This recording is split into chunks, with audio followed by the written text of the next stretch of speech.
Total health में आप सभी का स्वागत है। मैं हूं किरण भारद्वाज। हर मुश्किल अपनी राह खुद ही दिखाती है, कुछ नई राहें मंजिल तक पहुंचाती है। जो रुक जाए वो जिंदगी नहीं, जो चलती रहे वही जीत पाती है। जब बात आती है कैंसर के खिलाफ लड़ाई की, तो कई आधुनिक तकनीकें हैं जिनका उपयोग कैंसर के ट्रीटमेंट के लिए किया जा रहा है। आज हम टोटल हेल्थ में बात करेंगे इम्यूनोथेरेपी के बारे में। क्या है ये तकनीक, किस तरह से काम करती है और कौन से वो कैंसर है जिनमें काफ़ी उपयोगी सिद्ध हो रही है इम्यूनोथेरेपी, ये समझेंगे विशेषज्ञों से। एक रिपोर्ट देखकर जान लेते हैं कि दरअसल कैंसर के इलाज में उपयोग होने वाली इम्यूनोथेरेपी क्या तकनीक है और किस तरह से कारगर सिद्ध हो रही है।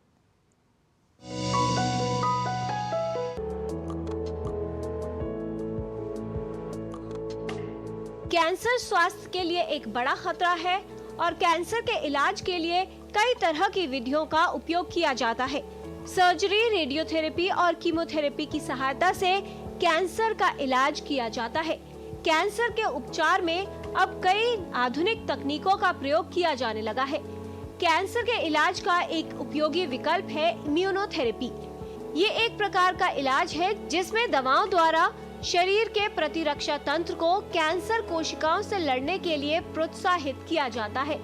इस उपचार में खास तरह की दवाइयों, उपचार व अन्य तकनीकों के माध्यम से प्रतिरक्षा प्रणाली को सशक्त किया जाता है ताकि वो कैंसर से लड़ सके। मानव शरीर में विभिन्न रोगों और संक्रमण से लड़ने के लिए प्रतिरक्षा प्रणाली एक कवच के रूप में कार्य करती है। ये किसी भी रोग से लड़ने के लिए आवश्यक होती है। इम्यूनोथेरेपी एक प्रकार की जैविक थेरेपी है। इसमें कैंसर के इलाज और मानव शरीर से रोग को मूल रूप से खत्म करने के लिए उपचार में प्रयुक्त पदार्थ एवं जीवित जीवों का उपयोग किया जाता है। इम्यूनोथेरेपी शरीर की प्रतिरक्षा प्रणाली को कैंसर कोशिकाओं को पहचानने और नष्ट करने में सहायता करती है। इम्यूनोथेरेपी विभिन्न तरीकों से दी जा सकती है। ये नस में लगाई जा सकती है, इंजेक्शन के माध्यम से, या त्वचा के नीचे व मांसपेशियों में प्रशासित की जा सकती है। कुछ प्रकार की इम्यूनोथेरेपी सीधे शरीर की गुहा में पहुंचाई जाती है, जहां ट्यूमर या रसौली स्थित होता है। कैंसर के इलाज का ये एक प्रभावशाली विकल्प है। इसे कैंसर के उपचार में एक बड़ा कदम माना जा सकता है और कैंसर रोगियों को सामान्य से अधिक जीने में सहायता करती है। इम्यूनोथेरेपी कैंसर के इलाज में एक नए युग की शुरुआत है। हालांकि हर रोगी के लिए ये उपयुक्त नहीं है, लेकिन सही निदान और डॉक्टर की सलाह से ये प्रभावशाली उपचार सिद्ध हो रहा है। कई ऐसे कैंसर हैं जिनमें इम्यूनोथेरेपी का उपयोग काफी सफल सिद्ध हो रहा है। किरण भारद्वाज, डीडी न्यूज। आगे की राह क्या होगी इम्यूनोथेरेपी को लेकर, किस तरह की राहत मिलेगी उन कैंसर रोगियों को जो इलाज से होने वाली जटिलताओं से प्रभावित रहते हैं, और विशेष तौर पर किस तरह से इम्यूनोथेरेपी अलग अलग कैंसर्स के लिए उपयोग की जा रही है, ये बताएंगे विशेषज्ञ। क्योंकि ये तकनीक नई है, इससे लेकर कई सारे भ्रम लोगों के मन में है, उसे भी दूर करने की कोशिश करेंगे। और इम्यूनोथेरेपी के लाभ क्या हैं, ये बताएंगे हमारे साथ विशेषज्ञ जो स्टूडियो में उपस्थित है। इस विषय पर विस्तार से जानकारी देने के लिए हमारे साथ है विशेषज्ञों का खास पैनल, उनसे आपका परिचय करा दें। आज के डिस्कशन में शामिल हैं doctor Ajay Gogia, professor, department of medical oncology, BRA Institute, Rotary Cancer Hospital, All India Institute of Medical Sciences. He has over 20 years of working and teaching experience, specializes in variants of breast cancer, non-Hodgkin's lymphoma, chronic lymphatic leukemia, Hodgkin's lymphoma, and multiple myeloma.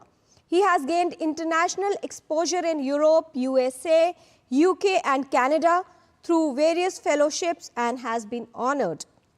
He has more than 400 reviewed articles in national and international oncology journals, actively involved in management of breast cancer in every aspect.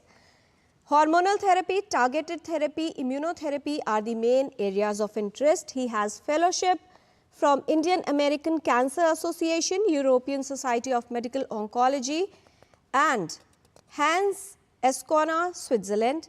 he has achieved Young Investigator Award from International Society of Hematology and Oncology. The other honors he has is Dronacharya Award for his excellence, thrice Golden Aim Award for teaching patient care and research from Global Forum of Artificial Intelligence and Robotics. बहुत स्वागत doctor Gogia आपका आज के discussion में विस्तार से बात करने के लिए कि बच्चों में कीमोथेरेपी कौन सी अवस्थाओं में उपयोगी है और आने वाले समय में क्या एक्सपेक्ट किया जा सकता है इससे, ये बताने के लिए उपस्थित हैं doctor Gauri Kapoor, director and head paediatric haematology and oncology, medical director, Rajiv Gandhi Cancer Institute and Research Center. She has over 30 years of experience in pediatric medical oncology.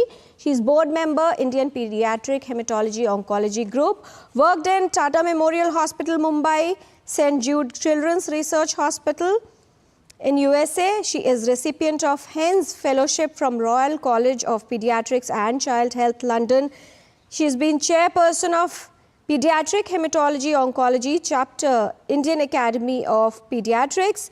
More than 100 publications in reviewed journals, areas of interest, pediatric leukemias, molecular oncology, stem cell transplant and childhood, late effects of childhood cancer and survivorship, molecular basis of childhood cancer. Awards are Gulati Foundation Fellowship in USA and stem cell lab at New York hospital.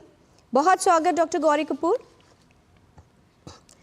किस तरह से immunotherapy GI cancers और दूसरी अवस्थाओं में कारगर सिद्ध हो रही है, ये बताने के लिए मुंबई से आज हमारे साथ जुड़ रहे हैं doctor Vikas Ostwal, professor medical oncology, convener GI disease management group, officer in charge clinical research secretariat from Tata memorial centre. He has over 16 years of experience and he is working to support and development for the supportive care in cancer treatment and improve the cancer patient care in India. He is a member of ESCO and many other prestigious organizations. His expertise are gastrointestinal cancers with special focus on biliary tract cancers.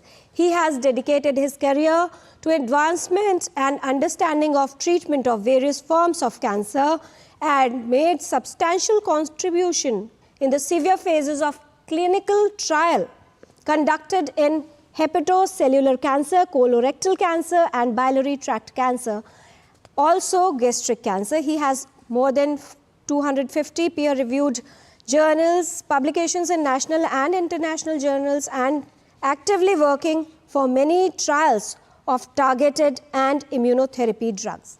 बहुत स्वागत doctor Ostwal आपका। आज का जो विषय है वो बेहद नया है क्योंकि इम्यूनोथेरेपी अभी कुछ ही समय से प्रयोग की जा रही है। इसे लेकर अगर कोई प्रश्न आप पूछना चाहते हैं या फिर इससे जुड़ी कोई समस्या जिसका समाधान हमारे विशेषज्ञों से लेना चाहते हैं तो इन दो फ़ोन नंबर्स पर आप कॉल कर सकते हैं। 011 है दिल्ली का STD कोड जो आपको लगाना है और नंबर है 23097648 एंड 23097671। आप अपने प्रश्न ईमेल भी कर सकते हैं ddnewstotalhealth@gmail.com पर। तो आइए जानकारी की शुरुआत करते हैं और सबसे पहले डॉक्टर अजय गोगिया आप ही से समझ लेते हैं। कैंसर के इलाज में कई तरह की विधियों का उपयोग किया जाता है, ऐसे में इम्यूनोथेरेपी का जो उपयोग किया जाने लगा है एक आधुनिक विधि के तौर पर, कितना बड़ा सफल कदम आप मानते हैं कैंसर ट्रीटमेंट्स के लिए? कैंसर का ट्रीटमेंट है 3 मॉडलिटी से होता है, जैसे सबको पता है, एक सर्जरी होता है, एक रेडियोथेरेपी होता है और एक सिस्टमिक थेरेपी होता है। सो सिस्टमिक थेरेपी हम 3-4 ढंग से बांट सकते हैं उसको। एक होता है टारगेट थेरेपी, एक होता है इम्यूनोथेरेपी, एक होता है कीमोथेरेपी।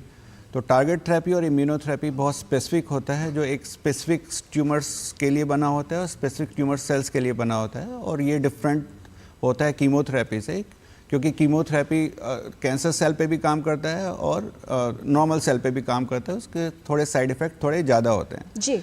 तो अब आता है immunotherapy and target therapy. Target therapy को हम थोड़ा अलग रखते हैं क्योंकि वो स्पेसिफिक टारगेट पे काम करता है। जैसे ब्रेस्ट कैंसर में HER2 प्रोटीन एक्सप्रेस होता है तो टारगेट थेरेपी हर्सेप्टिन वहाँ पे काम करता है। फॉर एग्जांपल CD20 पॉजिटिव होता है लिम्फोमास में, बी सेल लिम्फोमा में, तो रितुक्सीमैब एक मेडिसिन होती है वो वहाँ पे काम करता है।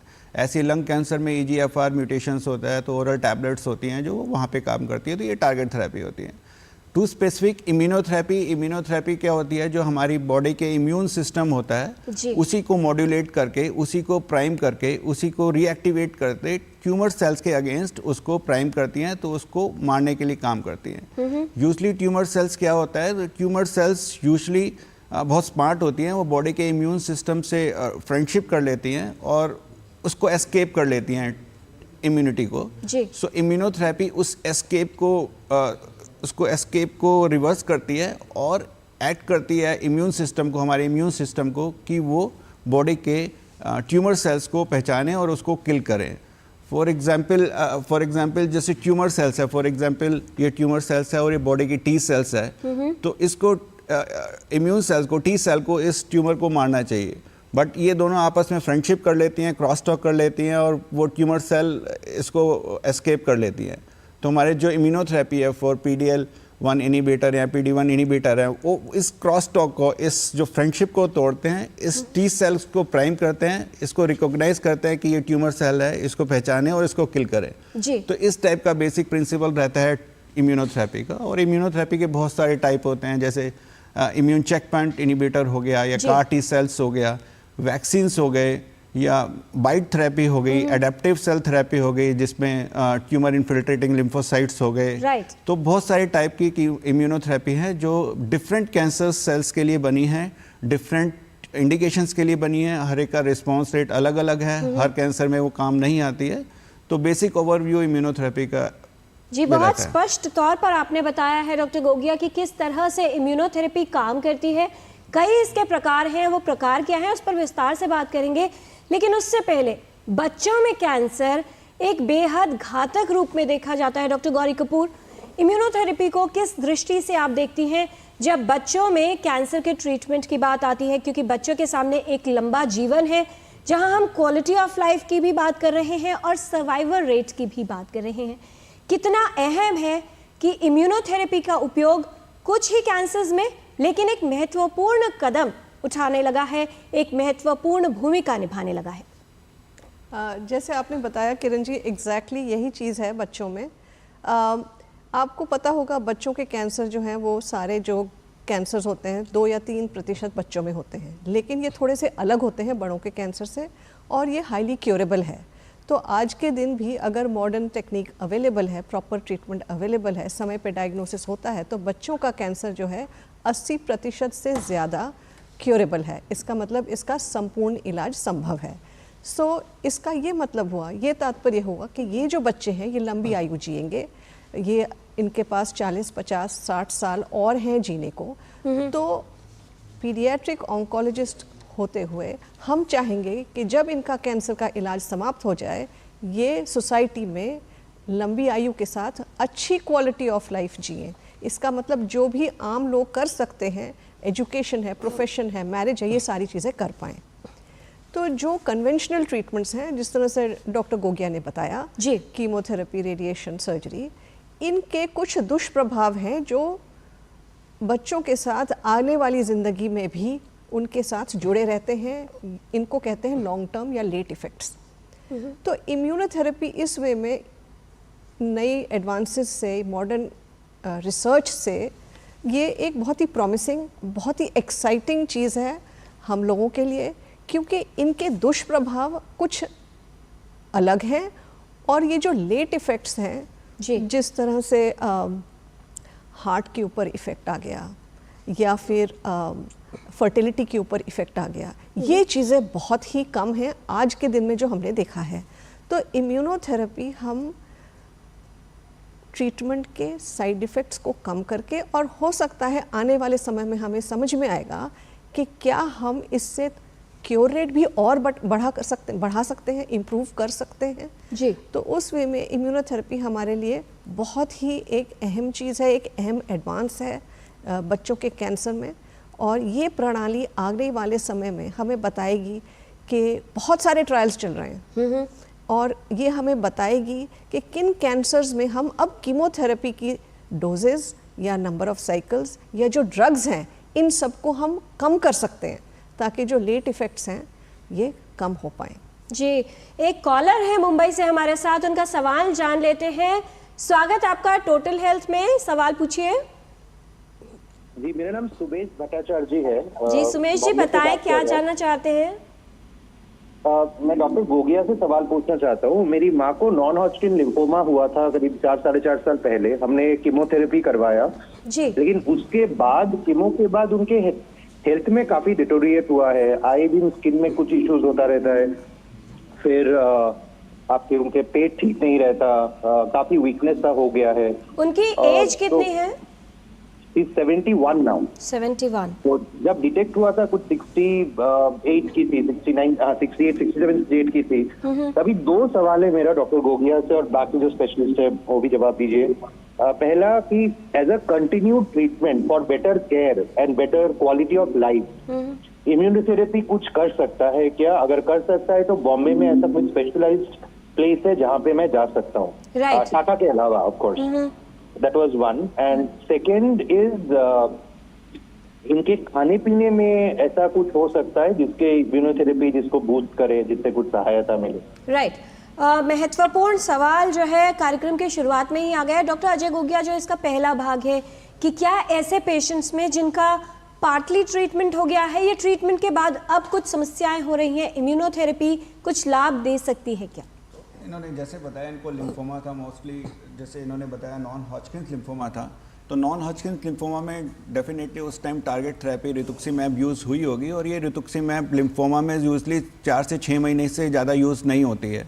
और इम्यूनोथेरेपी जो स्पेसिफिक मैंने जो अभी मेंशन किया वो लिम्फोमास में अभी कारगर नहीं है। लिम्फोमा में ओनली कारगर है जो at the time of relapse CAR T cell therapy है। तो इस टाइम सबसे इम्पोर्टेंट है, उनके 2-2.5 साल हो गए हैं, इस टाइम डिजीज स्टेटस क्या है, उनका रिसेंट स्कैन्स क्या हैं, पेट स्कैन हुआ है या नहीं है, हमें ये देखना है इस टाइम उनकी बीमारी का कंडीशन क्या है। रिलैप्स तो नहीं हुआ है, अगर रिलैप्स हुआ है तो definitely go for the another type of therapy, इधर कीमोथेरेपी फॉलोड बाय ट्रांसप्लांट और CAR T सेल थेरेपी। वो हमें देख के पता लगेगा इस टाइम उनका डिजीज स्टेटस क्या है। जी। एंड सेकंड क्वेश्चन, क्योंकि पेट में उनको बार बार गड़बड़ी हो रही है या कुछ हो रहा है, वो बहुत सारी और भी बीमारियां होती हैं जो कैंसर के अलावा भी होती हैं, जैसे जो कोलाइटिस होती है, डिफरेंट इन्फेक्टिव डायरिया होता है, तो उसको हमें एड्रेस करना होगा। लेकिन उसको एड्रेस करने से पहले इस टाइम हमें बीमारी का स्टेटस देखना होगा, वो कहीं बीमारी रिलैप्स तो नहीं हो गई है कि नहीं।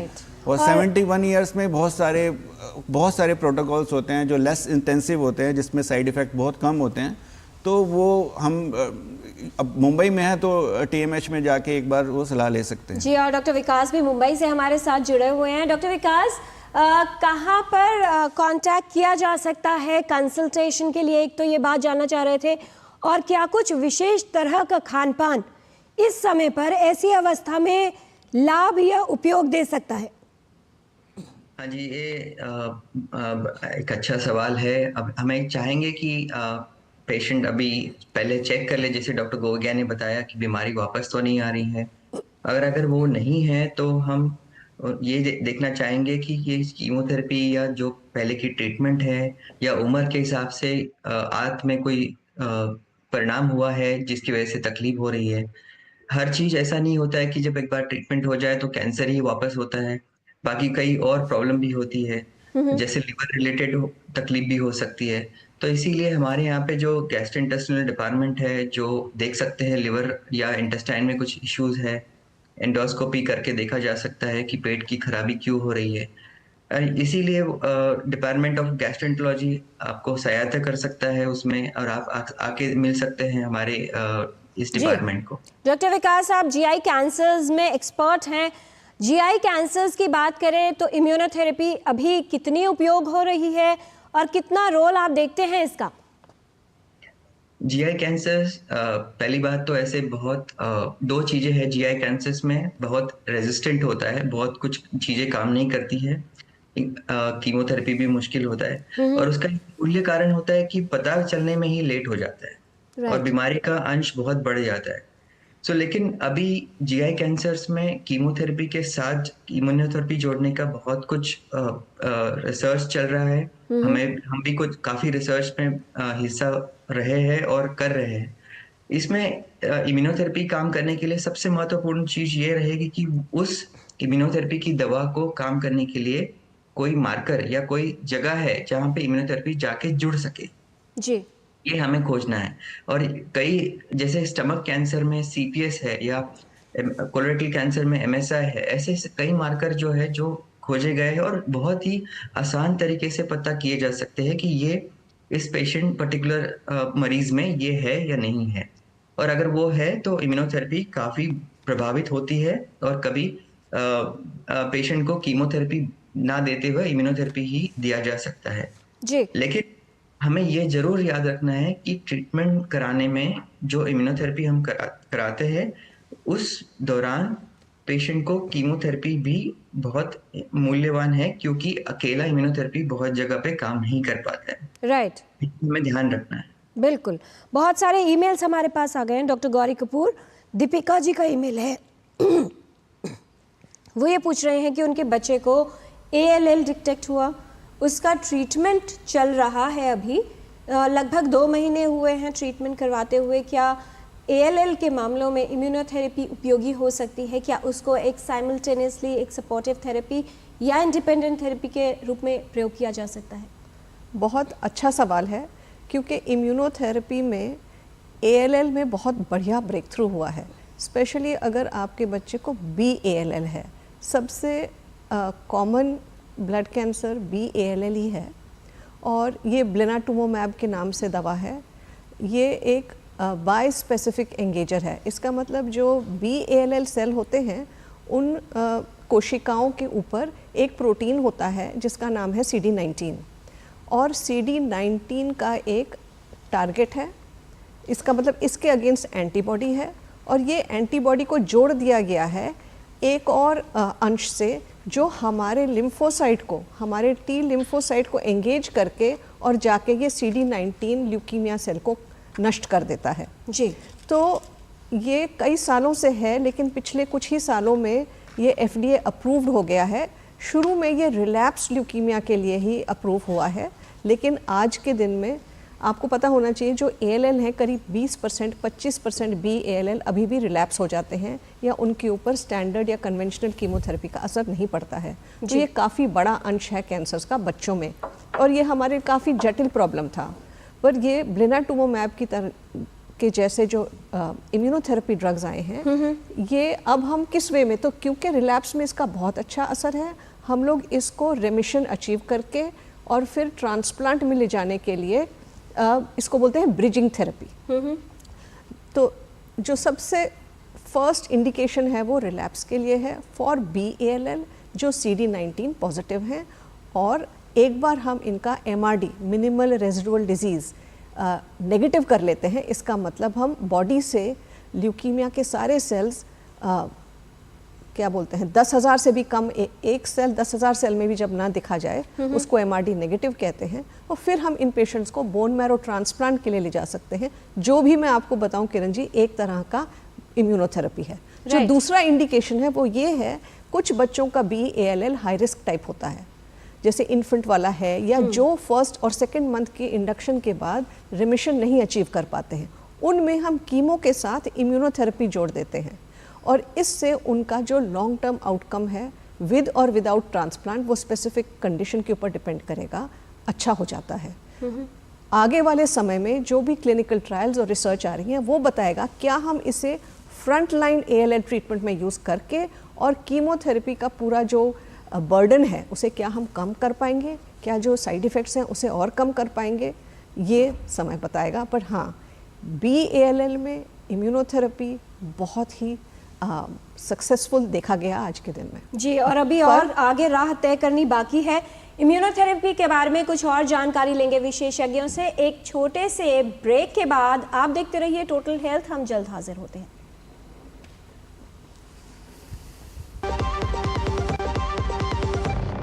एक ऐसा तबका जो रिटायरमेंट के बारे में आज भी बिल्कुल नहीं सोचता, वो है औरतें। औरतें कमा के भी वल्नरेबल हैं। सो एनपीएस एक इक्वालिटी ला रहा है, हम सब एक बराबर प्लेटफॉर्म पे हैं। अपने बेहतर कल को सुनिश्चित करने के लिए एनपीएस जरूरी है।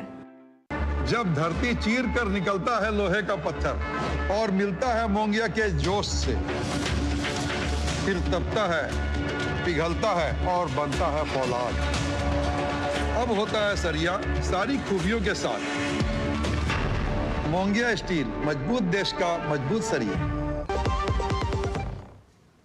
ब्रेक के बाद टोटल हेल्थ में आपका स्वागत है। इम्यूनोथेरेपी कितना सफल और उपयोगी विकल्प है कैंसर के लिए, इस विषय पर हम बात कर रहे हैं। डॉक्टर अजय गोगिया, ये थेरेपी जो है किस अवस्था में उपयोग हो सकती है और कौन से मुख्यतः कैंसर्स हैं जिसमें फिलहाल इसका उपयोग किया जा रहा है?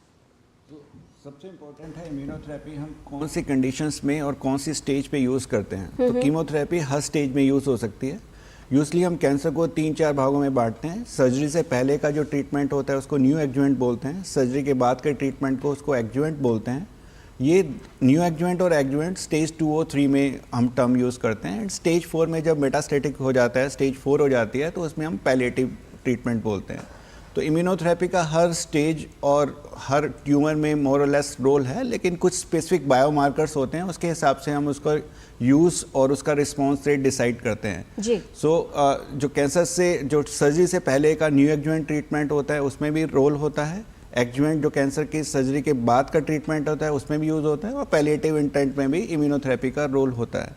और इम्यूनोथेरेपी का रिस्पॉन्स रेट डिसाइड करता है कुछ बायोमार्कर्स के बेस पे, जैसे डॉक्टर विकास ने बताया एक CPS स्कोर होता है, एक PDL1 स्कोर होता है, जैसे मैंने पहले बताया। तो PDL1 इनिबिटर उस स्कोर्स के हिसाब से ही काम करते हैं। तो PDL1 ज़्यादा एक्सप्रेस होगा तो ज़्यादा काम करेंगे। CPS स्कोर और PDL1 का एक स्कोरिंग सिस्टम होता है। सेकंड, एक MSI हाई एक ट्यूमर होता है जिससे माइक्रोसैटेलाइट इंस्टेबिलिटी होता है। वो वाले ट्यूमर बहुत ज़्यादा इम्यूनोजेनिक होते हैं, तो उसमें रिस्पॉन्स रेट बहुत ज़्यादा होता है। फॉर एग्जाम्पल, अभी तो सबसे इम्पोर्टेंट है कोलोरेक्टल कैंसर में जो बहुत अभी हाइप हुआ था कि अगर MSI हाई है, खाली इम्यूनोथेरेपी दे के भी ट्रीटमेंट किया जा सकता है। स्पेसिफिक एल्डरली पॉपुलेशन में जैसे लंग कैंसर है, उसमें हम 70 ईयर्स के बाद खाली इम्यूनोथेरेपी दे के ही हम उसको ट्रीट कर सकते हैं। तो बहुत सारी कंडीशंस हैं, बहुत सारे प्रोग्नोस्टिक स्कोर्स हैं, बहुत सारे प्रेडिक्टिव मॉडल्स हैं जिसमें हमें देखना है कि इम्यूनोथेरेपी किस अवस्था और किस कैंसर में काम कर सकती है। जी। और ब्रॉडली ओवरव्यू इम्यूनोथेरेपी का मोस्टली हमारा देखा गया है यूज़ वो स्किन कैंसर जैसे मेलानोमा है उसमें बहुत अच्छा रोल है, लंग कैंसर है, किडनी कैंसर है, GI कैंसर है और हेड एंड नेक कैंसर है, इसमें बहुत ज़्यादा रोल देखा गया है। लेकिन कौन सी अवस्था में उपयोग किया जाएगा इसका निर्धारण जो है वो विशेषज्ञ द्वारा ही किया जाएगा। डॉक्टर विकास, अगर बेनिफिट्स या लाभ की बात की जाए, जो ट्रेडिशनल थेरेपी है और इम्यूनोथेरेपी है, किस तरह के लाभ पेशेंट्स में देखे जाते हैं अगर लॉन्ग टर्म में बात की जाए, और एक जो ड्यूरिंग द ट्रीटमेंट भी कीमोथेरेपी में देखा जाता है कई तरह के साइड इफेक्ट्स रहते हैं, अगर उससे कंपेयर किया जाए तो कितना लाभ है पेशेंट के लिए और ट्रीटमेंट आउटकम के लिहाज से बात की जाए? बहुत अच्छा सवाल। अभी जैसे अगर मैं आपको समझाना चाहूँ सिंपल भाषा में, तो अगर कीमोथेरेपी हम किसी मरीज को देते हैं तो 100 में से 70 मरीज को कोई ना कोई साइड इफेक्ट होता है, शॉर्ट टर्म के लिए या लॉन्ग टर्म के लिए। लेकिन इम्यूनोथेरेपी जो है वो 100 में से 10 लोगों को साइड इफेक्ट होता है और 90 लोगों को कुछ परिणाम उसका नहीं होता है। अब इस वजह से जो पेशेंट है जो कीमो के लिए ठीक नहीं है या जो बड़ी मात्रा में 2 या 3 दवा वाला कीमोथेरेपी नहीं ले सकते, उसके उन केसेस में इम्यूनोथेरेपी जोड़ने से या पर्टिकुलर मार्कर के हिसाब से इम्यूनोथेरेपी जोड़ने से काफ़ी जो गठान है कैंसर की वो काफ़ी मात्रा में कम होती है। अब और सिंपल भाषा में बताएंगे तो ये अपनी घर की फौज है, जो हम फौज अभी सो रही है, हम उनको जगाते हैं और अपनी फौज जाके अपने शरीर को सफाई करती है कैंसर सेल से। अब इनको आसान इसलिए है क्योंकि बहुत जगह पे कीमोथेरेपी नहीं पहुंच पाता, लेकिन ये इम्यूनोथेरेपी की कोशिया है जो हर जगह पहुंच जाती है। ये हमारे लिए और एक एडवांटेज है इम्यूनोथेरेपी का। जी। और लॉन्ग टर्म पे देखा जाए तो कीमोथेरेपी के बहुत साइड इफेक्ट जैसे न्यूरोपैथी होता है, नसों पे तकलीफ हो जाती है, हार्ट पे तकलीफ हो जाती है या मांसपेशियों पे परिणाम हो जाता है, वीकनेस कई सालों तक बना रहता है। लेकिन इम्यूनोथेरेपी का ऐसा है कि जो साइड इफेक्ट है वो अगर नहीं हुआ है तो वो पेशेंट को कई लंबे समय तक भी कोई भी साइड इफेक्ट नहीं होता है। हालांकि हार्मोन्स हमारे अफेक्ट हो जाते हैं लेकिन वो भी मैनेजेबल होता है, इतना कोई पेशेंट की क्वालिटी ऑफ लाइफ में खराबी नहीं आती है जी। इसीलिए इम्यूनोथेरेपी का अभी बहुत ज़्यादा इम्पोर्टेंस आ गया है। अब ऐसे देखा जाए तो जैसे डॉक्टर गोगिया ने बताया कि कोलोरेक्टल कैंसर में ऐसे भी मार्कर के साथ हम इम्यूनोथेरेपी दे जा सकते हैं जहाँ पे बीमारी पूरा इम्यूनोथेरेपी से ही खत्म हो जाता है, जहाँ ना आपको सर्जरी करनी पड़ती है, ना रेडिएशन लगाना पड़ता है, ना कीमो लगाना पड़ता है। इस तरह का रिसर्च भी चल रहा है और हमें उसमें काफी प्रभावशाली परिणाम मिले हैं। तो इसीलिए इस इम्यूनोथेरेपी को हमने काफी पास से देखा जा रहा है कि हम किस पेशेंट को उसमें यूज कर सकते हैं। इसको बोलते हैं प्रिसिजन थेरेपी। हर पेशेंट को एक सामान्य ट्रीटमेंट या उपचार न करते हुए हम इस हर पेशेंट को बीमारी को परखते हुए, हर पेशेंट की मरीज की जो कैंसर सेल उनको देखते हुए उसको उस हिसाब से ट्रीटमेंट देना चाहिए। और इसीलिए आज हम टारगेट थेरेपी और इम्यूनोथेरेपी में काफ़ी रिसर्च कर रहे हैं जो पेशेंट को और मरीज को बहुत ज़्यादा फायदा दे सके। जी, तो कई तरह से उपयोग किया जा रहा है इम्यूनोथेरेपी का। कुछ मामलों में सिर्फ इम्यूनोथेरेपी की सहायता से भी इलाज किया जा रहा है। लाभ कई सारे हैं और जो साइड इफेक्ट्स या जटिलताएं हैं वो कम है। अभी और सफर तय करना बाकी है। बहुत सारे ईमेल्स हमारे पास है। फिलहाल एक कॉलर है चेन्नई से, केशव जी हैं फोन लाइन पर, उनका सवाल जान लेते हैं। केशव जी, बहुत स्वागत आपका। क्या है आपकी समस्या? मैं केशव बोल रहा हूँ जी। मेरे मिसेस को करीबन 2.5 साल पहले राइट ब्रेस्ट कैंसर हुआ था। उनका सर्जरी करके वो ब्रेस्ट को निकाल दिया गया था जी। उसके बाद से लगातार कंटिन्यू एवरी 3 वीक्स पर उनको इम्यूनोथेरेपी दिया जा रहा है और ऑन्कोलॉजिस्ट का बोलना है कि ये कंटिन्यू करेगा कई लंबे समय तक। आओ जी। डॉक्टर एज उनका जो है 63 इयर्स है। 63 इयर्स। हाँ, 63। एवरी 3 वीक्स पर एक डोज लगता है इम्यूनोथेरेपी का। तो डॉक्टर बोलते हैं कि कई दिनों तक कंटिन्यू करना पड़ेगा। तो वो पैसा, उसके साथ कुछ साइड इफेक्ट्स भी हो रहे हैं जैसे गैस्ट्रोएंटेरोलॉजी और उसके बाकी जो ऑस्टियोआर्थराइटिस के भी पेशेंट है, जिस वजह से उसका ये दर्द वगैरह सब बढ़ जाता है। तो क्या हमेशा कंटिन्यू चलता रहेगा? डॉक्टर अजय गोगिया सर, जो आपके सवाल से लग रहा है ब्रेस्ट को रिमूव करके उनको ये जो ट्रीटमेंट चल रहा है, ये ऐसा लग रहा है आपका HER2 पॉजिटिव है जिसमें 1 साल का ट्रीटमेंट चलता है। एवरी 3 वीकली वो मेडिसिन चलती है और वो बहुत सेफ होती है। उसमें बस एक ही आपको एहतियात रखनी है, उसमें हर 3 महीने में 2D को कराना है। बट ऑपरेशन के बाद इम्यूनोथेरेपी यूजली नहीं लगती है वो, और ट्रिपल नेगेटिव ब्रेस्ट कैंसर में लगती है, लेकिन eight the time of relapse. तो जैसा आपका क्वेश्चन है, ब्रेस्ट कैंसर था, रिमूव हुआ, अब जो ट्रीटमेंट चल रहा है वो लग रहा है आपको टारगेट थेरेपी चल रहा है जिसको हम ट्रास्टुजुमैब बोल रहे हैं। वो हर 3 वीकली फॉर 1 ईयर्स लगेगा, उसके बाद वो बंद हो जाएगा। राइट। बहुत सारे ईमेल्स हमारे पास हैं। डॉक्टर गौरी शिप्रा जी का ईमेल है, वो ये जानना चाह रहे हैं कि क्या जो इम्यूनोथेरेपी है वो जीन थेरेपी जैसी ही है या उससे अलग तरह से काम करती है? क्या कहना चाहेंगी? आज के दिन में इस तरह से जीन थेरेपी जो है वो मतलब जिस तरह से हम आम जीन समझते हैं वैसा तो नहीं है। लेकिन अगर आप ये देखिए, CAR T सेल थेरेपी है। तो CAR T सेल क्या है? ये CAR T सेल भी ल्यूकीमिया, लिम्फोमा और अलग किस्म के ठोस कैंसर में भी आज के दिन में उसमें रिसर्च भी चल रही है और कहीं कहीं इस्तेमाल भी हो रहा है। तो ये CAR T सेल में क्या हम करते हैं, हम इम्यूनोथेरेपी भी है और इसमें जेनेटिक्स भी है। आप देखिए किस तरह से है। तो आप जो लिम्फोसाइट्स हैं, जो हमारे वाइट सेल्स हैं, उनको हम पेशेंट से लेते हैं, उनको लैब में जेनेटिकली इंजीनियर करते हैं। इसका मतलब उसको इस तरह से हम लैब में प्रोसेस या मॉडिफाई करते हैं ताकि वो कैंसर की कोशिका को रिकग्नाइज करना सीख जाए और उसे वापस फिर इंजेक्शन दे करके पेशेंट को दे देते हैं, कैंसर के पेशेंट को, और वो कैंसर की कोशिकाओं को डिस्ट्रॉय कर देती है। तो इसको CAR T सेल, और ये बहुत ही सालों से ALL में सक्सेसफुल हो रहा है और कई और कैंसर्स में। दूसरा एक और आप बोलेंगे जीन थेरेपी हो सकता है, जैसे हम थैलेसीमिया और हीमोफीलिया में बात करते हैं। तो इसमें वो लोग जीन्स को चेंज करके और रिप्लेस करते हैं, पर जब हम रिप्लेस करते हैं तो हम एलोजेनिक बोन मैरो ट्रांसप्लांट के ज़रिए ही आज के दिन सक्सेसफुली कर पा रहे हैं। तो ये भी एक तरह का इम्यूनोथेरेपी भी है और इसमें जेनेटिक चेंजेस भी हम ला रहे हैं। इसका मतलब जो पेशेंट का बोन मैरो है, जिसमें या तो थैलेसीमिया था या कोई और बीमारी थी, वो हम पूरा हटा रहे हैं और उसमें एक नया बोन मैरो डाल रहे हैं जिसके जीन्स अलग हैं। तो वो जो ब्लड के सेल्स या बोन मैरो के सेल्स बन रहे हैं वो बिल्कुल अलग तरह के हैं।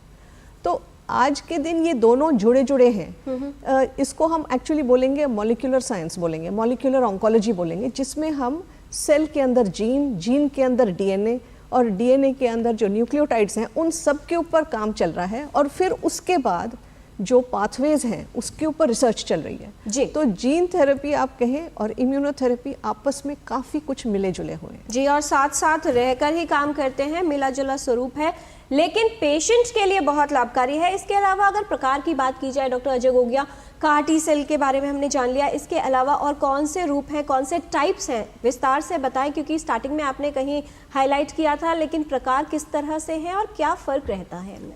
जैसे मैंने पहले भी बताया कि इम्यूनोथेरेपी केवल अपने इम्यून सिस्टम को मॉड्यूलेट करना है। आप वो मॉड्यूलेट बहुत सारे ढंग से कर सकते हैं। जैसे मॉड्यूलेशन एक टाइप का होता है, जैसे हमने इम्यूनोथेरेपी दिया, हमारे शरीर के सेल्स हैं, वो मैंने जैसे पहले भी अपने स्टूडेंट्स को भी बताता हूँ, वो पुलिस फोर्स है, हमारे T cell defences police force, वो अपना कई बार वो अपने जो एनिमी से दोस्ती कर लेते हैं, तो हम एक बटालियन, एक फोर्स बटालियन भेजते हैं, वो पुलिस फोर्स को ट्रेन करती है और उसको मोटिवेट करती है कि नहीं, इस जो कैंसर सेल्स है वो टेररिस्ट है, उस पर अटैक करे। तो वो बटालियन पुलिस फोर्स को स्टिमुलेट करती है, उसको एंगेज करती है, उसको मोटिवेट करती है, एंड देन पुलिस फोर्स उसको कैंसर सेल्स को अटैक करती है। तो ये बहुत सारे तरीके से होता है, जिसमें मैंने बताया जैसे PD1 और PD1 इनहिबिटर है, जैसे मैम ने बताया CAR T सेल्स है, CAR T सेल्स अपनी ही सेल्स को जेनेटिक इंजीनियरिंग करके उसको स्टिमुलेट करके अपने ही सेल्स में, अपनी बॉडी में री इंस्टीट्यूट करके उसको मोटिवेट करती है। एंड थर्ड होता है एडेप्टिव सेल थेरेपी, जो बहुत इंपॉर्टेंट है। एडेप्टिव सेल थेरेपी होती है, जैसे उसमें एक प्रकार है tumour infiltrating lymphocytes. Tumour infiltrating lymphocytes क्या होता है कि ट्यूमर्स के आसपास के कुछ लिम्फोसाइट्स होते हैं, वो रीएक्टिवेट हो जाते हैं। उस रीएक्टिवेशन को, वो डीएक्टिवेट तो हो गए बट ट्यूमर सेल्स से वो किल नहीं कर पा रहे हैं because of some reasons, because of some cross talk. हम उन ट्यूमर इन्फिल्ट्रेटिंग लिम्फोसाइट्स को बाहर निकालते हैं, उसको अगेन मोटिवेट करते हैं, उनको अगेन प्राइम करते हैं, फिर सेल्स के अंदर डालते हैं, अपनी बॉडी के अंदर डालते हैं, ताकि वो ट्यूमर को रिकॉग्नाइज करे एंड ट्यूमर को किल करे। इसको एडेप्टिव सेल थेरेपी बोलते हैं और ट्यूमर इन्फिल्ट्रेटिव लिम्फोसाइट्स होती हैं। थर्ड टाइप का होता है बाई स्पेसिफिक एंटीबॉडीज़ होती हैं, जिसको हम बाइट थेरेपी बोलते हैं। बाइट थेरेपी बहुत इंपॉर्टेंट है इस टाइम, क्योंकि ये बहुत स्पेसिफिक है। बाइट थेरेपी क्या होता है, एक टी सेल का टाइप होता है और एक कैंसर सेल्स होता है, ये दोनों एक ही में होती हैं जी। तो कैंसर सेल को बाइट थेरेपी रिकॉग्नाइज करती हैं और टी सेल को स्टिमुलेट करती हैं एक ही वायल में, और वो बॉडी के अंदर जाके मॉडिफाइड होके वो कैंसर सेल को किल करती हैं। और इसका बहुत अच्छा रिस्पॉन्स आया है मल्टीपल मायलोमा में और स्मॉल सेल लंग कार्सिनोमा में एंड मेलानोमा में। तो बाइट इज़ वेरी स्पेसिफिक। और पहले स्पीकर्स ने जैसे काफ़ी बोला है कि जो कैंसर सेल्स का जो इम्यूनोथेरेपी है, वो अब क्योंकि इतना सारा स्पेसिफिक हो गया, बाइट थेरेपी केवल कैंसर सेल को रिकॉग्नाइज करेगी, टी सेल को स्टिमुलेट करेगी और बॉडी रिएक्ट, तो इसमें साइड इफेक्ट बहुत कम होते हैं। यूजली जो साइड इफेक्ट्स होते हैं ऑल द इम्यूनोथेरेपी के, वो 15 से 20% से ज़्यादा होते ही नहीं हैं। और जो ग्रेड 1 और ग्रेड 2 होते हैं वो 15% होते हैं, ग्रेड 3 एंड 4 वो 5% होते हैं। तो हमारे लिए सबसे इंपॉर्टेंट है हम 5% को प्रिवेंट करें, क्योंकि वो कई बार घातक भी हो सकते हैं। और हम चाहते हैं ग्रेड 1 एंड ग्रेड 2 हों, तो हमें इससे पता चलता है इम्यूनोथेरेपी काम भी कर रही है। तो ग्रेड 1 और ग्रेड 2 हम चाहते हैं कि वो साइड इफेक्ट हो, हमें पता लगे वो काम भी कर रही। और सबसे लास्ट में सबसे इंपॉर्टेंट है कैंसर वैक्सीन, जो हम एंटीजन इंट्रोड्यूस करते हैं बॉडी के अंदर। एंटीजन इंट्रोड्यूस करके बॉडी जो डिफेंस है वो रिकॉग्नाइज कर लेती है, एंटीबॉडी बनाती है, और जैसे भी कोई एंटीजन स्टिमुलेट होता है तो इमीडिएटली एंटीबॉडी उसको नष्ट कर देती हैं for HPV vaccination in cervical cancer. तो वो बहुत अलग टॉपिक है, बट कैंसर वैक्सीन भी एक टाइप का इम्यूनोथेरेपी है जी। तो और फिलहाल जो हमारा डिस्कशन है बहुत ही इंटरेस्टिंग मोड पर पहुंच गया है, लेकिन यहाँ पर आपको रोकना चाहेंगे डॉक्टर गोगिया। एक कॉलर है नोएडा से, हरीश जी हैं फोन लाइन पर। हरीश जी, बहुत स्वागत आपका, सवाल पूछिए। मैडम, आपको भी स्वागत है। मैं आपके पैनल से पूछना चाहूंगा कि कोई अगर पेशेंट अचानक कुछ इशू होती है और मैं डॉक्टर के पास ले जाता हूँ और डॉक्टर कहते हैं कि नहीं, इनको कैंसर हो गया है जी, क्या स्टेज है, वो तो पेशेंट के साथ जो लोग उसको तो पता नहीं है, डॉक्टर ही बता पाएंगे कि क्या स्टेज है, नहीं स्टेज है जी। सवाल क्या जानना चाहते हैं आप हरीश जी? तो जानना ये चाह रहा हूँ मैडम कि अगर पेशेंट को कैंसर डिटेक्ट, डॉक्टर कहते हैं कि कैंसर हो गया, तो उसके लिए इंस्टेंटली डॉक्टर क्या इलाज करेंगे, ये समझना है मुझे उनसे। क्योंकि मैं पेशेंट को खो चुका हूँ, मैं डॉक्टर की लापरवाही कह सकता हूँ, ये एम्स का स्थिति है। Right. तो इसके लिए डॉक्टर क्या कहेंगे, क्योंकि डॉक्टर को मोदी जी ने भगवान का तुलना कर दिया जब से मोदी जी आए हैं, लेकिन मेरे ख्याल से भगवान तो है ना कि उनका सेशन है, वो तो काम करेंगे ही। हरीश जी, बेहद दुखद बात है कि आपने एक परिजन को खोया है, लेकिन कई बार ऐसी स्थितियां होती हैं। विशेषज्ञों से जान लेते हैं। डॉक्टर गौरी कपूर, अगर पेशेंट्स को डॉक्टर के पास ले जाया जाता है, हालांकि स्टेज क्या है इन्हें नहीं पता कि कैंसर की स्टेज क्या थी, किस आधार पर यह निर्धारित किया जाता है, स्टेजिंग क्या है और कैंसर ट्रीटमेंट ऑप्शंस क्या होंगे? हरीश जी, ये बहुत दुख हुआ सुन के आपका जो भी एक्सपीरियंस था उसके बारे में। मैं बताऊंगी, लाइफ में चीज़ें इतनी साधारण, इतना आसान नहीं है हर चीज़, और कैंसर कोई एक बीमारी भी नहीं है। अगर आप हमारे ये प्रोग्राम को सुन रहे थे तो आपने देखा किस तरह से अलग अलग प्रकार के कैंसर होते हैं, और सारे कैंसरों का इलाज एक प्रकार का भी नहीं होता है। तो आप जब भी डॉक्टर के पास जाएंगे तो आप अपने मरीज़ के बारे में, आपके परिवारजन जो भी हैं उनके बारे में सारी बताएंगे कि क्या उनके लक्षण हैं। वो पेशेंट को एग्जामिन करेंगे। ये सारा देखने के बाद कुछ जांचें बताई जाएंगी। उन जांचों से पेशेंट अगर सीरियस कंडीशन में है तो वो जो भी उसका क्रिटिकल कंडीशन है उसके लिए कुछ दवा होगा, कुछ ट्रीटमेंट होगा, और साथ ही साथ हम बीमारी की पकड़ के लिए, डायग्नोसिस के लिए कुछ जांच करेंगे, चाहे वो ब्लड की जांच हो, चाहे वो कोई स्कैन हो, चाहे वो बायोप्सी हो। इसके बाद समझेगा कि बीमारी किस तरह का है, ल्यूकीमिया है, लिम्फोमा है, ब्रेस्ट कैंसर है, क्या है। राइट। ये है बीमारी की पकड़, और फिर हम स्टेज करेंगे। स्टेज करने के बाद पता चलेगा 1, 2, 3, 4 क्या है, और फिर उसके बाद ना, आपने जैसे सुना अभी हमारे जो विशेषज्ञ यहाँ पे हैं, डॉक्टर गोगिया और डॉक्टर ओसवाल, कि कुछ और भी मॉलिक्यूलर टेस्ट होंगे जिससे पता चलेगा इम्यूनोथेरेपी काम करेगा कि नहीं। समझिए, जैसे PDL-1 के बारे में बताया, CD19 के बारे में बताया, इस तरह से बहुत सारे मार्कर्स हैं, बायो मार्कर कहते हैं। फिर पता चलता है क्या ट्रीटमेंट देना है, और फिर हम आपसे डिस्कस भी करेंगे क्या ये पूरी तरह से ठीक हो सकता है जी, और क्या क्या इलाज है, इलाज की अवधि क्या है, और क्या क्या होगा। जी, और कैंसर्स की जब बात आती है, भारत देश के परिप्रेक्ष्य में जब बात करते हैं, तो एक सबसे बड़ी चुनौती ये है, जैसा सभी विशेषज्ञ भी एग्री करेंगे और डॉक्टर विकास भी मेंशन कर रहे थे, कि हमारे देश में अधिकतर जो कैंसर के मामले हैं वो गंभीर अवस्था में या एडवांस स्टेज में सामने आते हैं। डॉक्टर विकास, इम्यूनोथेरेपी द्वारा इलाज की अगर बात की जाए, कितना लंबा कोर्स होता है इसका, और ट्रीटमेंट के दौरान क्या विशेष तौर पर कोई जांचें भी करवाई जाती हैं ये तय करने के लिए कि पेशेंट को कितना लाभ हो रहा है? दूसरी बात, मॉलिक्यूलर टेस्टिंग का भी जिक्र किया जाता है। मॉलिक्यूलर टेस्टिंग की रिक्वायरमेंट्स कब और किन अवस्थाओं में होती है? बहुत ही महत्वपूर्ण सवाल है आपके। पहले सवाल का जवाब देते हुए, इम्यूनोथेरेपी करीबन 6 महीने से 18 महीने 2 साल तक दी जा सकती है, और इम्यूनोथेरेपी का जो परिणाम हो रहा है, जो अगर एडवांस स्टेज में बीमारी होता है तो उस बीमारी पे इम्यूनोथेरेपी काम कर रहा है या नहीं, ये देखा जा सकता है CT स्कैन, पेट स्कैन करते हुए। और एक नई तकनीक आई है जिसमें कहते हैं कि हम ctDNA, जो माइक्रोस्कोपिक DNA ब्लड में है कि नहीं ट्यूमर का, वो भी परखा जा रहा है। तो इस कई जांचों से देखा जाता है कि बीमारी वापस आ रही है या बीमारी खत्म हो चुकी है या नहीं। अब इस दौरान इम्यूनोथेरेपी के जो साइड इफ़ेक्ट्स होते हैं, जैसे हार्मोन थेरेपी पे असर होता है, थायराइड या कई जगह पे हमारे हार्मोन्स का कम ज़्यादा होना हो सकता है, या कई जो साइड इफ़ेक्ट जैसे हार्ट पे या लीवर पे हो सकता है। तो इम्यूनोथेरेपी के दौरान बहुत ये महत्वपूर्ण है कि हम लीवर की सुरक्षा, किडनी की सुरक्षा, हार्ट की सुरक्षा या हार्मोन्स की सुरक्षा के लिए हम जांचें करते रहें। और ये हमारे आपके ऑन्कोलॉजिस्ट जो है वो बहुत अच्छी तरह से जानते हैं और वो करते रहेंगे।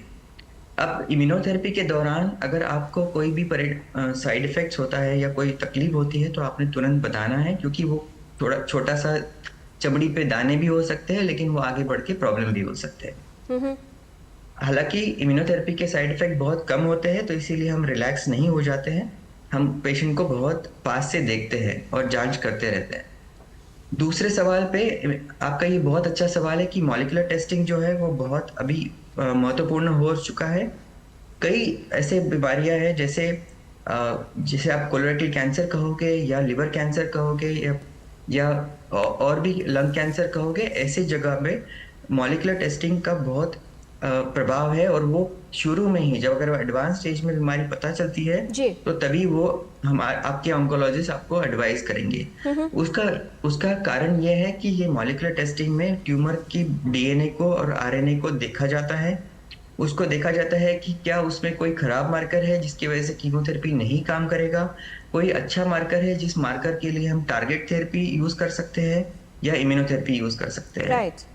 इसके अलावा एक और चीज है कि अगर कोई पर्टिकुलर टारगेट थेरेपी वहां पे अगर मिलती है हमें ट्यूमर पे, तो उस टारगेट थेरेपी को लेके हम क्या उस बीमारी को कीमोथेरेपी के साथ टारगेट थेरेपी या इम्यूनोथेरेपी जोड़ के और भी प्रभावशाली बन सकते हैं बीमारी को मिटाने के लिए या बीमारी को कम करने के लिए। राइट। डॉक्टर अजय गोगिया, एक प्रश्न जो आता है जहन में, इससे रिलेटेड एक ईमेल भी था कि हम जो बात कर रहे हैं इम्यूनोथेरेपी की, जिसमें इम्यून सेल्स को ही जो है वो सशक्त या स्ट्रेंथन किया जाता है और वो कैंसर से फाइट करते हैं। वैक्सीन्स भी तकरीबन इसी तरह से काम करती हैं। इम्यूनोथेरेपी वैक्सीन से क्या अलग है और कितनी अलग है? तो वैक्सीन होता है, हम एंटीजन, उस स्पेसिफिक एंटीजन को देते हैं। जैसे HPV एक वायरस होता है, उसका एंटीजन हम इंट्रोड्यूस करते हैं ताकि बॉडी जो इम्यून सिस्टम है वो उसको रिकॉग्नाइज करके उसको मारे। जबकि इम्यूनोथेरेपी हम बाहर से देते हैं। इम्यूनोथेरेपी हम बाहर से देते हैं और अपनी सोई हुई इम्यून सेल्स को जगाते हैं, भैया अब काम करना शुरू कर दो। तो वो दोनों डिफरेंट है। मोड एक ही है, is a kind of immunotherapy, but उसका जो मैकेनिज्म ऑफ एक्शन है दोनों का थोड़ा डिफरेंट है। राइट। आज टोटल हेल्थ में हम बात कर रहे हैं इम्यूनोथेरेपी के उपयोग और इसके लाभ के बारे में। कुछ और जानकारी लेंगे एक विशेषज्ञों से एक छोटे से ब्रेक के बाद। आप देखते रहिए DD न्यूज़, हम जल्द लौटते हैं। अभी रैपिड फायर है क्या?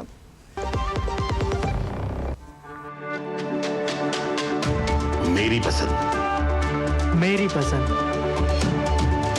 मेरी पसंद, मेरी पसंद, हमारी पसंद, हम सबकी पसंद। मजबूत देश का मजबूत सरिया हो गया स्टील। मामा जी सॉरी, मैं जॉब छोड़ रहा हूँ, स्टार्टअप खोल रहा हूँ। सामान यही छोड़ दे, कुछ टाइम में वापस यही आएगा। इन्वेस्टर रेडी है मामा जी, मैन्युफैक्चरिंग में फ्यूचर है और मोदी जी ने प्रोसेस भी काफी इजी कर दी है। भरोसा कीजिए।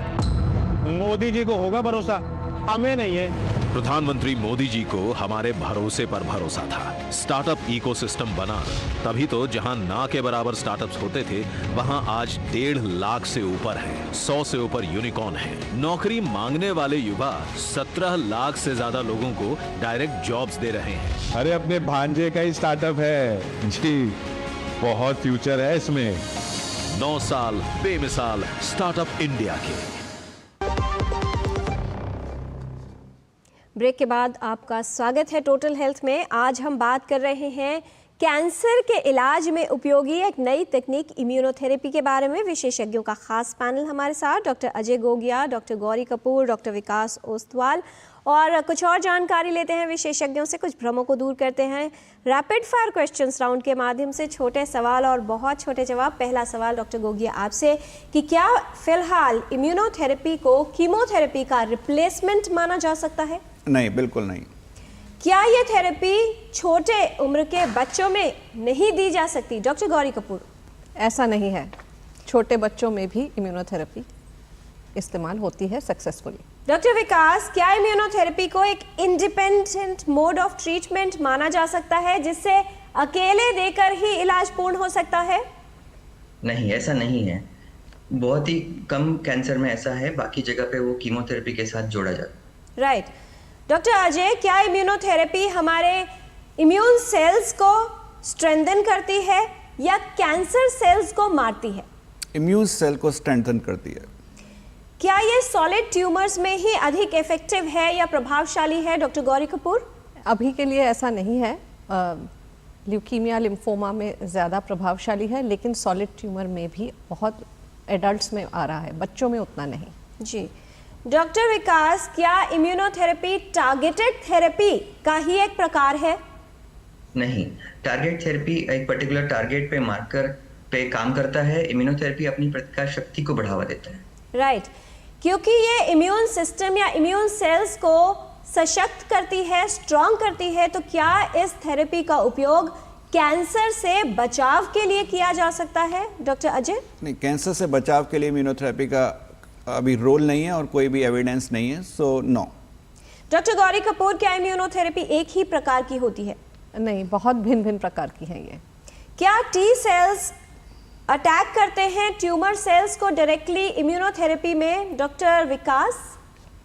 नहीं, टी सेल इम्यूनोथेरेपी में जब टी सेल के साथ कुछ और भी अपनी कोशिका होती है जो उनकी मदद से उस पर अटैक किए जा सकती है। राइट। डॉक्टर अजय, क्या इम्यूनोथेरेपी के कोई भी साइड इफेक्ट्स नहीं होते? नहीं, जैसे मैंने पहले बताया, इम्यूनोथेरेपी के अराउंड 15 to 20% साइड इफेक्ट होते हैं, जिसमें ग्रेड 1 ग्रेड 2 15% होते हैं और ग्रेड 3 4 5% होते हैं।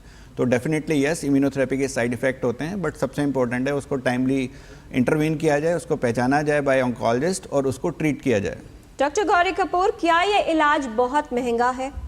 हाँ, आमतौर पे ये काफ़ी महंगा है, लेकिन मुझे लगता है आने वाले समय में कॉस्ट कम हो जाएगी।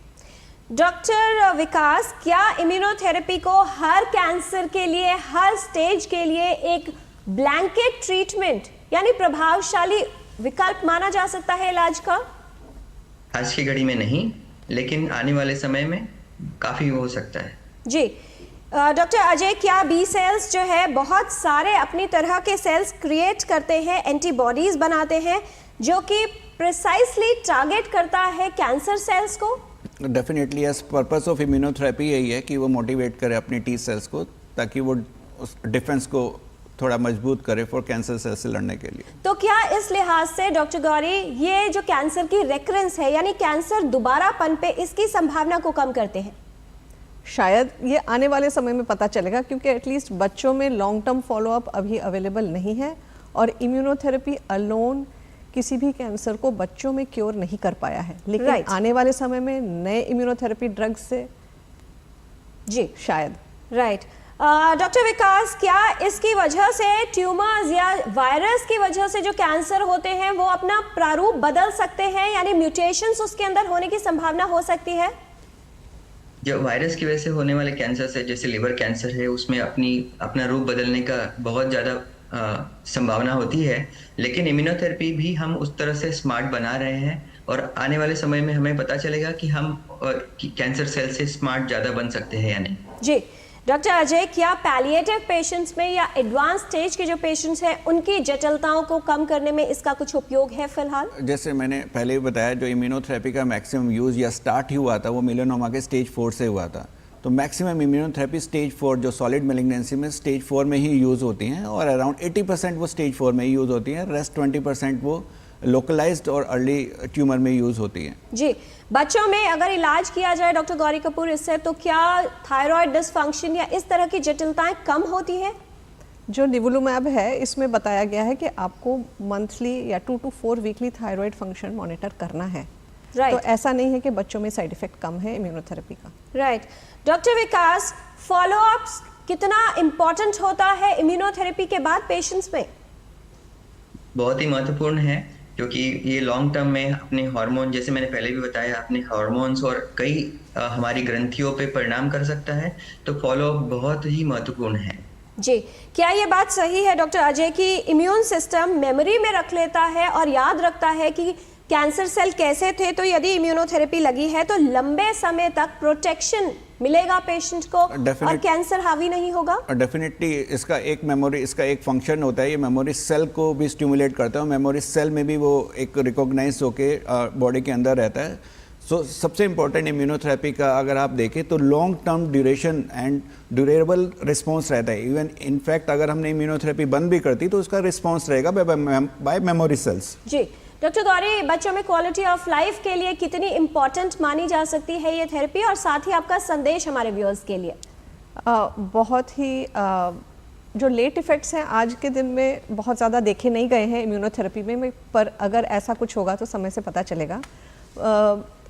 हम उम्मीद करते हैं कि इम्यूनोथेरेपी हमारे देश में जल्दी आए, कम कॉस्ट पे आए और नए आविष्कार हों, ताकि हमारे बच्चों का जो ट्रीटमेंट है वो थोड़ा और कंफर्टेबल और दुष्प्रभाव से बचाव हो सके। जी डॉक्टर विकास, क्या संदेश देना चाहेंगे, कितना महत्वपूर्ण है ये कदम और आने वाले समय में कितना उपयोगी सिद्ध हो सकता है?